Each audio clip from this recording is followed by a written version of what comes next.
So I was studying the Eliyahu ben Amozegh on the first pasuk in Parashat Mattot, and I think he makes a very important point. I'm going to read it to you directly from the book, Em La Mikra. He says on the pasuk, by the Ber Moshe el Rashi HaMattot. He makes a great point. מכאן ראיה שכבר היו דברים שהיה משה מלמד לגדולים ולנכבדים בלבד. Here we see that there were some parts of the Torah that Moshe Rabbeinu taught to different groups, literally to the more important and prominent among the nation. I'm going to explain that in a moment. ואם אמרו רבותינו שגם לכל ישראל נאמרה פרשה זו. Now, we know that the Chachamim say, of course, that the Torah was taught to all of the Jewish people, and we know Harambam in Akdamat Birush Mishnayot brings the way Moshe Rabbeinu taught the Torah first to Aaron, then to Aaron's sons, then to the Shivim Zekanim, then to all the Jewish people. Kol Mevakesh Hashem. So we know that. So how can you say that by the Ben Moshe el Rashi HaMattot? That seems to contradict. No, it doesn't contradict. Let me first read to you what Rabbi Eliyahu ben Amozegh says, and I'll tell you what I think the peshat of the inyan is.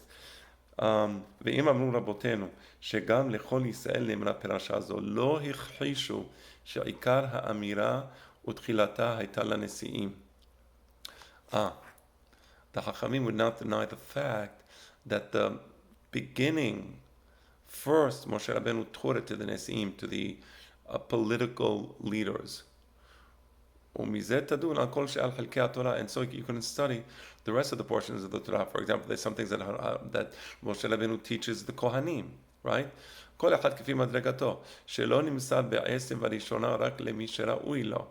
so the laws of the Keuna were given to the Kohanim, the laws of the Nesim were given to the Nesiim.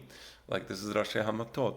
And then he says, Upirte hadirim rak l'shofetim. Of course, there's shofetim, the judges need to know the laws of Choshen Mishpat. ופרטי האמירה רק לאלוהיים, ופרטי האמונה רק לאלוהיים. They were those who were willing to study מעשה מרכבה, מעשה בראשית. As I said, מעשה בראשית, מעשה מרכבה is not for everybody. It's not to be taught in public. Mysticism, not to be taught in public. So Moshe Rabbeinu did teach mysticism, but not to everybody. ולחכמים שבעם. There were some people who were חכמים, who he taught them certain things. I want to explain a little more. Because when Harambam, quoting the Gemara, says that Moshe Rabbeinu at the fourth time around that we teach it to the entire nation, it was optional. It was called Mevakesh Hashem. So not the entire nation needed to be, the entire nation did not need to be present. When it says V'daber al Rashi HaMattot, what that means is that when Moshe Rabbeinu taught this parasha, he insisted that the Rashi HaMattot be there. When Moshe Rabbeinu taught the laws of Keuna, he insisted that the Kohanim be there, although that's not contradictory because we know that he first taught Aharon and then he taught Aharon's sons. But let's say the grandchildren. So when he was teaching the laws of the Keuna, he would insist that all of the Kohanim be there. Right? So that's a point. So there's no contradiction between this pasuk, which says he spoke specifically to the Rashi HaMattot, but anyway he spoke to all the Jewish people. No, all the Jewish people were invited, but only Kol Mevakesh Hashem actually came. But if it says Rashi HaMattot, it means this was mandatory for them to be there, right? Also, if there was laws on Choshen Mishpat, it was mandatory for the Dayanim to be there. It doesn't mean that other people were excluded, but that was mandatory. Now, I also want to say one last question. Why is this taught to Rashi HaMattot? The laws of Shevuah. What? I can understand the Bera Moshe Rashi HaMattot. Here's how you have to run the political establishment. Here's how the leadership has to work. Here's the rules of the Melucha. What does he teach them about? He's teaching them the laws of Shavuot and Nedarim. Shuhada. I'll explain that. This is a chidush I had in Israel, and I believe it was my chidush, and I hope I'm not mistaken. So mechila, if I heard this from somebody, and I just attributing it to myself mistakenly. Okay. Because the one thing politicians lack is truthfulness, integrity. They're constantly lying to the people. Politicians lie before they get elected.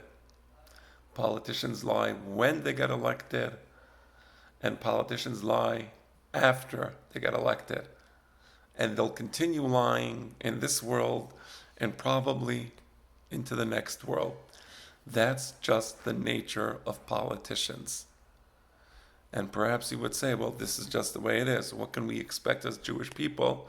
We also have politicians. No. Absolutely not.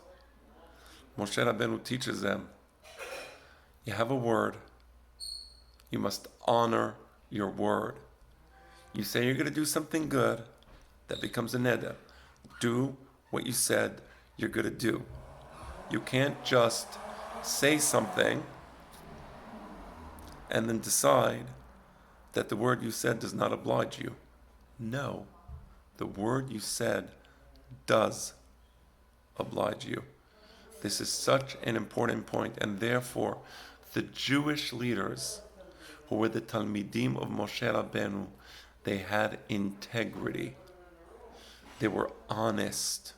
They stood for something. And we know that the Talmidim of Moshe Rabbeinu, Yehoshua bin Nun, and the Zekenim, she'erichu yamim acharei Moshe Rabbeinu, during those days, Am Yisrael, u'shomer the Torah u'misvot. Why? Because Parashat Mattot taught the Jewish people integrity and honesty. But more importantly, it taught the Jewish leaders not to deceive the public, not to use tricks to get elected and to get into power. And if they're in power, to follow the rules, to have integrity, and never to deceive the people that they represent.